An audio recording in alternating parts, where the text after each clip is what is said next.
तो चलिए इसका विश्लेषण करते हैं। सबसे पहले बुनियादी सुरक्षा से शुरुआत करते हैं। हाँ बिल्कुल, पहले प्रश्न से शुरू करते हैं। तो दस्तावेज में हमारा प्रश्न 1 है, प्रतिरक्षा यानी इम्यूनिटी का मुख्य कार्य क्या है? इसके विकल्प हैं ए, पाचन में सहायता, बी, श्वसन नियंत्रित करना, सी, रोगजनकों से शरीर की रक्षा और डी, उत्सर्जन करना। तो इसका सीधा सा जवाब है हाँ, सही उत्तर है सी, रोगजनकों से शरीर की रक्षा। अगर मैं इसे एक सरल एनालॉजी से समझाऊं तो क्या ये शरीर की सीमा सुरक्षा बल या बॉर्डर सिक्योरिटी फोर्स की तरह है? बिल्कुल सटीक एनालॉजी है, जो बाहरी दुश्मनों से हमें बचाती है। मतलब शरीर में हर सेकंड हजारों बैक्टीरिया प्रवेश करने की कोशिश करते हैं और ये फोर्स उन्हें रोकती है। अच्छा, तो जब पहचान हो जाती है तो शरीर को हथियारों की जरूरत पड़ती है ना? हाँ, और यहीं पर हमारा अगला सवाल आता है। और प्रश्न 2 है, एंटीबॉडी किसके द्वारा निर्मित होती हैं? इसके विकल्प हैं A, T lymphocyte, B, B lymphocyte, C, macrophage और डी, न्यूट्रोफिल। और इसका सही उत्तर है B, B lymphocyte. B lymphocyte. मतलब ये शरीर की असल हथियार फैक्ट्रियां हैं। एकदम सही, ये श्वेत रक्त कोशिकाएं हैं और जब ये किसी बाहरी दुश्मन को देखती हैं तो ये वाई आकार के एंटीबॉडीज छोड़ती हैं। दस्तावेज की तस्वीर में भी इसे बहुत अच्छे से दिखाया गया है। अरे वाह, तो ये वाई आकार के हथियार दुश्मनों को खत्म करते हैं। और जब शरीर एक बार इन हथियारों को बनाना सीख लेता है तो वह याद रखता है। हाँ, और यही बात हमें तीसरे प्रश्न की ओर ले जाती है। सही कहा। तो प्रश्न 3 है, टीकाकरण या वैक्सीनेशन किस प्रकार की प्रतिरक्षा प्रदान करता है? इसके विकल्प हैं ए, प्राकृतिक सक्रिय, बी, प्राकृतिक निष्क्रिय, सी, कृत्रिम सक्रिय और डी, कृत्रिम निष्क्रिय। और सही उत्तर है सी, कृत्रिम सक्रिय। यहाँ सबसे रोचक बात यह है। हाँ, एक मिनट। तो क्या वैक्सीन शरीर की सेना के लिए किसी नकली लड़ाई या मॉक ड्रिल का अभ्यास है? बिल्कुल, आपने मेरे मुंह की बात छीन ली। हम जानबूझकर शरीर को काम पर लगा रहे हैं। मतलब ताकि शरीर मेमोरी सेल्स बना सके? हाँ, और ये स्मृति कोशिकाएं उस दुश्मन के आकार को हमेशा के लिए याद कर लेती हैं। तो जब असली हमला होता है तो शरीर तुरंत एंटीबॉडीज बना लेता है। सच में ये एक शानदार मैकेनिज्म है। लेकिन क्या होता है जब दुश्मन बहुत चालाक हो?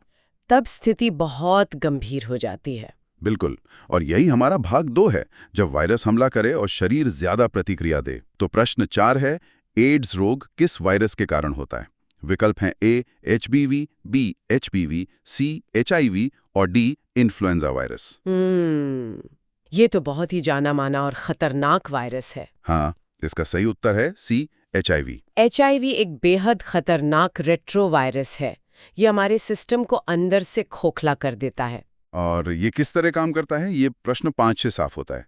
प्रश्न 5 है, एचआईवी वायरस मुख्य रूप से किस कोशिका को संक्रमित करता है?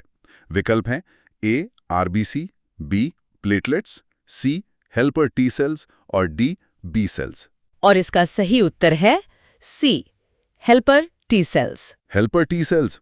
एक सेकेंड, हमने प्रश्न 2 में बी सेल्स की बात की थी जो हथियार बनाते हैं। हाँ, बी सेल्स हथियार बनाती हैं, लेकिन हेल्पर टी सेल्स उनके कमांडर हैं। ओह, तो एचआईवी सीधा कमांडरों को खत्म करता है। बिल्कुल, और जब कमांडर ही नहीं रहेंगे तो पूरा सुरक्षा तंत्र ढह जाता है। बी सेल्स को पता ही नहीं चलता कि हमला करना है। बाप रे, ये तो बहुत ही डरावना है।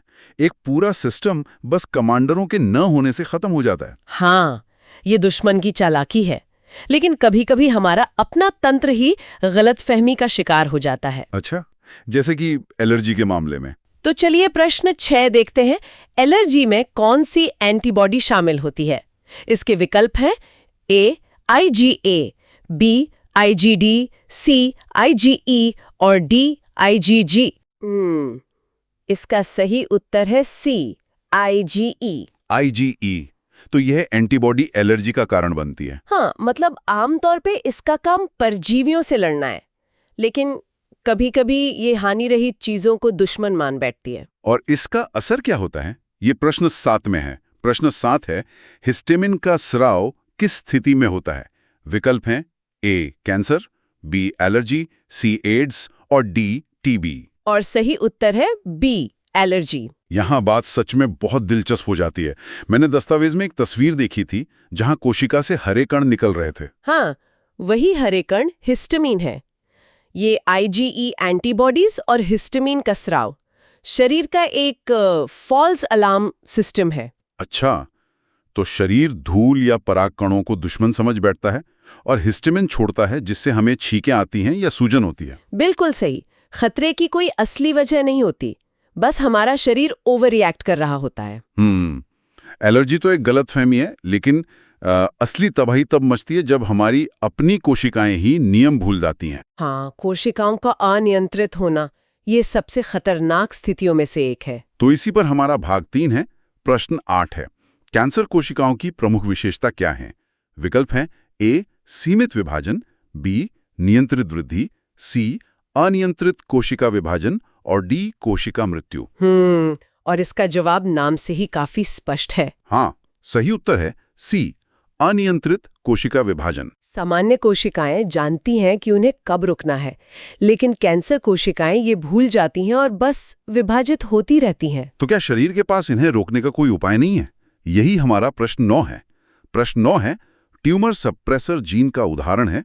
विकल्प हैं ए रास, बी मिक, सी P53 और डी SRC। और इसका सही उत्तर है सी P53, P53। एक एनालॉजी दूं तो क्या P53 शरीर की कार का ब्रेक है जो कोशिकाओं को रुकने का सिग्नल देता है? अरे वाह, ये तो बहुत ही सटीक उदाहरण है। हाँ, मतलब अगर ये जीन काम ना करे, यानी कार का ब्रेक फेल हो जाए, तो कैंसर रूपी दुर्घटना होती है। बिल्कुल, P53 जीनोम का रक्षक है।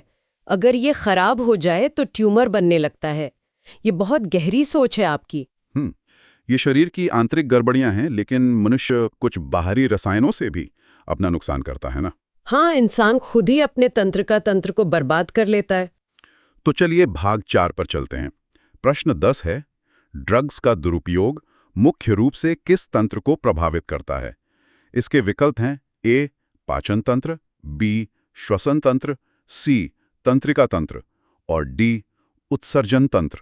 और सही उत्तर है सी तंत्रिका तंत्र, नर्वस सिस्टम। हाँ, तो ड्रग्स सीधे हमारे दिमाग और नसों पर असर करते हैं। बिल्कुल, वे हमारे न्यूरॉन्स के बीच के संचार को, मतलब सिनेप्स को ब्लॉक कर देते हैं या बहुत ज्यादा बढ़ा देते हैं। और ये ड्रग्स आते कहाँ से हैं? ये प्रश्न 11 में है। प्रश्न 11 है, मॉर्फिन किससे प्राप्त होती है? विकल्प हैं ए तंबाकू, बी अफीम, सी कोका और डी भांग। इसका सही उत्तर है बी अफीम। अफीम। तो मॉर्फिन अफीम के पौधे से मिलती है, जो एक बहुत शक्तिशाली दर्द निवारक है। हाँ, लेकिन जब इसके साथ लैब में छेड़छाड़ की जाती है तो ये बहुत खतरनाक हो जाती है। सही कहा, और यही प्रश्न 12 है। प्रश्न 12 है, स्मैक या हेरोइन किससे तैयार की जाती है? विकल्प हैं ए मॉर्फिन, बी निकोटीन, सी कैफीन और डी कोडीन। और सही उत्तर है ए मॉर्फिन। तो मॉर्फिन से हेरोइन कैसे बनती है? दस्तावेज में एसिटिलीकरण की रासायनिक प्रक्रिया का जिक्र है। हाँ, मॉर्फिन का एसिटिलीकरण या रसायन विज्ञान का एक बहुत ही दिलचस्प पहलू है। इस प्रक्रिया से मॉर्फिन वसा में घुलनशील बन जाती है। अच्छा, तो इसका मतलब है कि ये दिमाग के ब्लड ब्रेन बैरियर को आसानी से पार कर लेती है। बिल्कुल, आपने एकदम सही पकड़ा। यह सीधे तंत्रिका तंत्र के सिनेप्स में जाके भयंकर दुष्प्रभाव डालती है और इंसान को तुरंत अपना गुलाम बना लेती है। बाप रे, दवाओं और रसायनों के इस नुकसान से हटकर वापस शरीर के प्राकृतिक बचाव और कुछ मशहूर बीमारियों के कारकों पर आते हैं। हाँ, ये हमारा आखिरी भाग है, भाग 5। तो प्रश्न 13 है, जन्मजात प्रतिरक्षा या इन्नेट इम्यूनिटी में कौन शामिल नहीं है? विकल्प हैं ए त्वचा, बी म्यूकस, सी एंटीबॉडी और डी मैक्रोफेज। और इसका सही उत्तर है सी एंटीबॉडी। आपको याद है हमने प्रश्न 2 में इसकी बात की थी। हाँ, आपने बताया था कि एंटीबॉडी जन्म के बाद सीखी हुई सुरक्षा है, मतलब अडेप्टिव इम्यूनिटी। बिल्कुल, जबकि त्वचा या म्यूकस जन्मजात दीवार हैं, ये हमें जन्म से ही मिले होते हैं। तो शरीर में कुछ ऐसी भी चीजें हैं जो पड़ोसियों की मदद करती हैं। जैसे प्रश्न 14 में इंटरफेरॉन किसके विरुद्ध सुरक्षा प्रदान करता है? विकल्प हैं A bacteria, B fungus, C virus और डी प्रोटोजोआ। इसका सही उत्तर है सी वायरस। तो क्या इंटरफेरॉन एक संक्रमित कोशिका द्वारा अपने पड़ोसियों को दी गई चेतावनी की घंटी की तरह है? हाँ बिल्कुल। जब कोई कोशिका वायरस से संक्रमित होती है तो वो मरने से पहले ये प्रोटीन छोड़ती है ताकि आसपास की कोशिकाएं वायरस से बच सके। ये तो सच में कोशिकाओं का बहुत बड़ा बलिदान है। चलिए, अब हमारे आखिरी प्रश्न पर चलते हैं। हाँ, प्रश्न 15। तो प्रश्न 15 है, टीबी या ट्यूबरक्लोसिस किस बैक्टीरिया से होता है? इसके विकल्प हैं ए साल्मोनेला, बी माइकोबैक्टीरियम ट्यूबरक्लोसिस, सी विब्रियो कॉलेरी और डी स्ट्रेप्टोकॉकस। और सही उत्तर है बी माइकोबैक्टीरियम ट्यूबरक्लोसिस।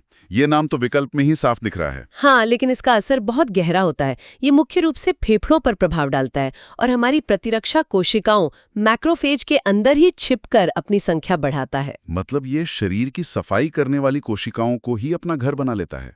बहुत ही चालाक बैक्टीरिया है। बिल्कुल, ये एक लंबी लड़ाई होती है शरीर के अंदर। तो इस सब का मतलब क्या है? आज हमने पूरे 15 प्रश्नों का सफर तय किया। हाँ, और हमने देखा कि हमारा शरीर कैसे काम करता है। बिल्कुल, हमारा शरीर एक अद्भुत युद्ध भूमि है जहां एंटीबॉडीज, P53 जीन और इंटरफेरॉन हमारी रक्षा करते हैं और हमें HIV, टीबी, ड्रग्स जैसी भारी और कैंसर जैसी आंतरिक चुनौतियों से लगातार जूझना पड़ता है। सही बात है। और ये जानकारी बहुत महत्वपूर्ण है। मतलब जब भी हमें कोई बीमारी होती है या हम कोई वैक्सीन लेते हैं तो ये जीव विज्ञान हमारे अंदर काम कर रहा होता है। ये ज्ञान हमें हमारे शरीर के प्रति अधिक जागरूक बनाता है। हाँ, ये सिर्फ परीक्षा के प्रश्न नहीं है, ये हमारी अपनी कहानी है। बिल्कुल। और मैं अंत में एक सोचने पर मजबूर करने वाला सवाल छोड़ना चाहूंगी। हाँ, बताइए। हमने प्रश्न 3 में देखा कि हमारा शरीर एक वैक्सीन से कृत्रिम रूप से लड़ना सीख सकता है। तो क्या भविष्य में हम अपने P53 जैसे जीन्स को लैब में प्रोग्राम करके कैंसर जैसी बीमारियों को जन्म से पहले ही ब्लॉक कर पाएंगे? अरे वाह, एक कैंसर प्रूफ पीढ़ी! ये तो विज्ञान की बहुत बड़ी जीत होगी। बिल्कुल। क्या हम उस प्राकृतिक ब्रेक को इतना मजबूत बना सकते हैं कि वो कभी फेल ही ना हो? इस पर विचार करना बहुत दिलचस्प होगा। सच में, ये विचार बहुत ही रोमांचक है और श्रोताओं, आप भी इस पर जरूर विचार कीजिएगा। आज के इस गहन अध्ययन में बस इतना ही। अपना ख्याल रखें।